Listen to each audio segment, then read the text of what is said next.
Malaikat Jibril alaihi salam datang kepada Rasulullah Shallallahu alaihi wasallam dengan sebuah wahyu yang menceritakan kisah ini secara sempurna. Yang artinya, dan ingatlah ketika engkau berkata kepada orang yang telah diberi nikmat oleh Allah dan engkau juga telah memberi nikmat kepadanya.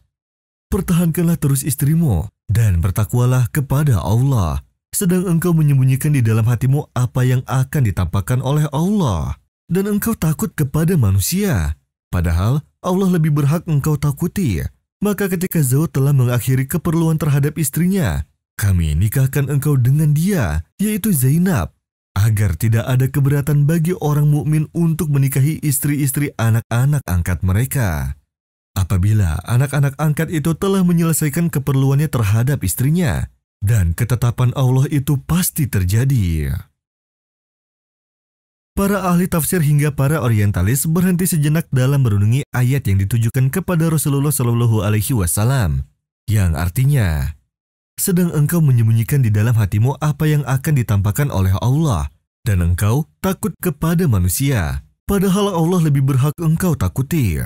Sebagian ahli tafsir menafsirkan bahwa Nabi Shallallahu alaihi wasallam menyuruh kepada Zaid untuk menahan istrinya, padahal Nabi menginginkan mereka bercerai, karena beliau jatuh cinta kepada Zainab.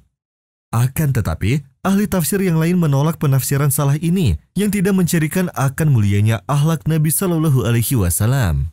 Mereka pun menafsirkan bahwa sesungguhnya Allah Subhanahu wa Ta'ala telah memberitahu beliau bahwa Zainab akan menjadi istrinya.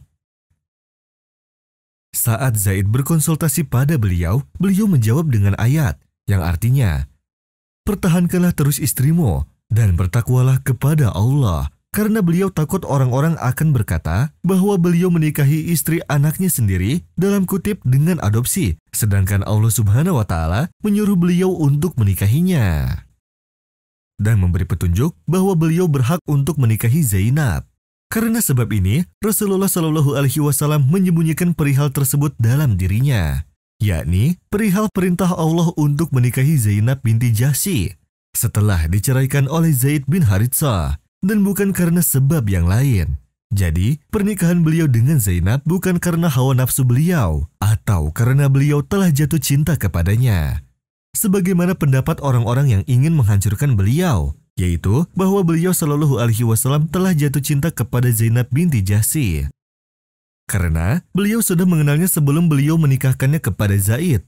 Bahkan, pernikahan ini datang untuk memberi petunjuk kepada manusia perihal adat adopsi dan apa saja yang diharamkannya, serta untuk menghancurkan pemikiran bahwa adat istiadat lebih dinomorsatukan daripada ajaran agama. Dan semua itu telah dijelaskan oleh Allah Subhanahu wa Ta'ala dalam ayat-ayat yang telah diturunkannya.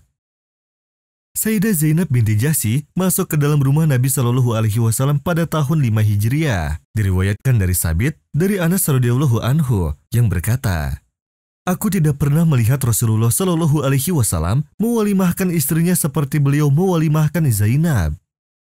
Sayyidah Zainab binti Jahsy dinikahi oleh Rasulullah saat umurnya menginjak 35 tahun, sebagaimana riwayat tersohih, dan beliau sering membanggakan dirinya terhadap istri-istri Rasulullah yang lainnya dengan ucapan, aku adalah wanita paling pintar dan dermawan di antara kalian.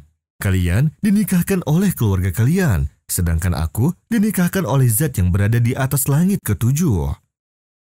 Sayyidah Aisyah radhiyallahu anha melihat kepada Sayyidah Zainab dengan pandangan yang berbeda daripada ke istri-istri Nabi yang lain, karena Sayyidah Zainab menyamainya dalam perihal garis keturunan juga kemuliaan. Maka beliau berhati-hati terhadap istri Rasulullah yang baru ini. Sayyidah Aisyah radhiyallahu anha sampai berkata, tidak ada satupun istri Nabi yang menyamaiku dalam kedudukan yang tinggi kecuali Zainab binti Jahsy. Akan tetapi, itu semua tidak menghalangi Sayyidah Aisyah untuk bersaksi akan kebaikan, keutamaan, serta ketakwaan yang dimiliki Sayyidah Zainab. Sayyidah Aisyah pernah berkata juga, aku tidak pernah melihat satupun wanita yang baik agamanya, ketakwaannya, jujur dalam perkataannya, menyambung silaturahmi, dan yang paling amanah juga dermawan seperti Zainab. Dan di luar dari ketakwaan dan bagusnya ibadah yang dimiliki oleh Sayyidah Zainab binti Jahsy radhiyallahu anha, beliau juga adalah seorang wanita pekerja tangan. Beliau kerap membuat roti, menyamak kulit, serta bersedekah di jalan Allah, dan beliau adalah orang yang paling dermawan juga paling panjang tangannya. Dan Sayyidah Zainab binti Jahsy radhiyallahu anha adalah istri pertama yang wafat setelah Nabi Shallallahu alaihi wasallam wafat.